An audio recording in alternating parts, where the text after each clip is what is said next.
కందులకింత, మినుములకింత, పసుపుకింత, పప్పుకింత, మొక్కజొన్నకింత, అన్నిటికీ 500 బోనస్. అన్నిటికీ ఏమి దేనికి దిక్కులేదు.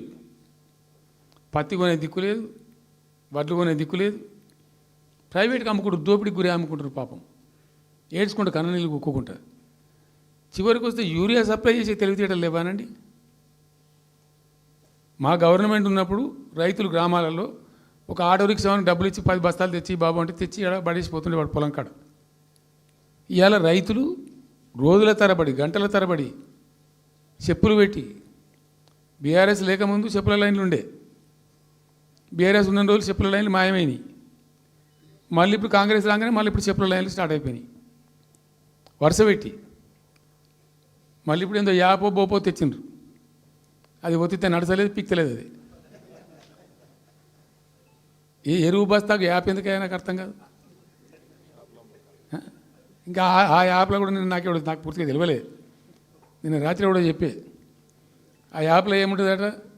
ఇప్పుడు నాకు పట్టిందా, అది ఎన్ని మాటలు ఇస్తారట. సపోజ్ నాకు 3 ఎకరాలు ఉంది.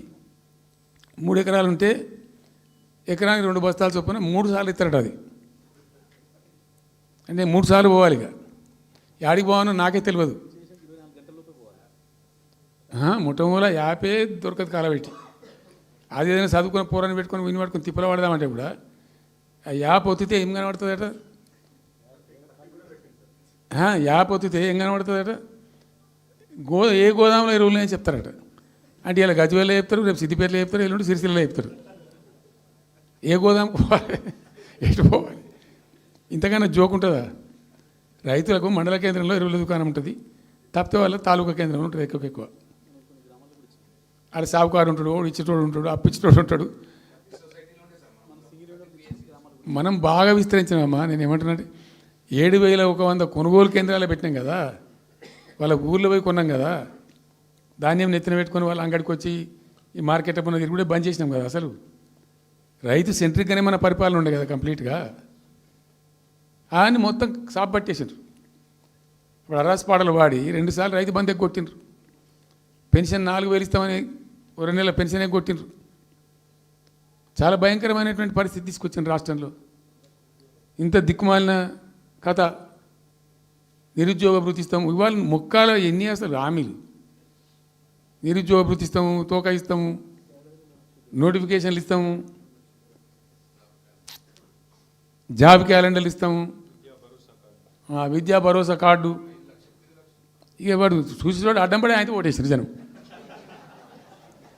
ఇప్పుడు జరిగింది ఏంది, టెంప్ట్ అయిపోయినారు. ఏమైందంటే యాక్చువల్లీ ఫ్యాక్ట్ ఏంటంటే ఇదే తెలంగాణ భవన్లో ఎన్నికలకు పోతున్నాం 2014. ఎన్నికల కమిటీ, హామీల కమిటీ ఒకటి ఉండే, మేనిఫెస్టో కమిటీ. అది రాస్తాను. దానిలోకి 2-3 రిటైర్డ్ ఐఏఎస్ అధికారులు కూడా ఉంటే అప్పుడు ఒక సందర్భం వస్తే నేను అడిగిన, అసలు మనం పెన్షన్ ఎందుకు ఇస్తాం ప్రజలకు? Why do you give pensions at all? ఎందుకు ఇవ్వాలి అసలు? దానికి ఒక పరమార్థమో పర్పస్ ఉందా? అగాధం పట్టుకొని ఇట్లా పంచిపెట్టుడా ఏంది అసలు? మీ ఉద్దేశం ఏంటి సార్ అన్నారు. అనుకోకుండా దురదృష్టవశాత్తు కొందరు డెస్టిట్యూట్స్ అవుతారు, కొందరు ఫిజికల్ హ్యాండిక్యాప్డ్ అవుతారు. ఇలా మంచిగానే ఉన్నాం, ఏమో ఏమైనా ఒక యాక్సిడెంట్ అయితే కథం తెల్లారి మనం వికలాంగుడు అయిపోతాం, కదలలేని పరిస్థితికి వచ్చేస్తాం. రకరకాలు ఉంటాయి. వృద్ధాప్యం వస్తే పాపం వాళ్ళ పిల్లలు చూసి చూడకపోయారు, కొంతమంది పట్టించుకొని లేని వాళ్ళు ఉంటారు.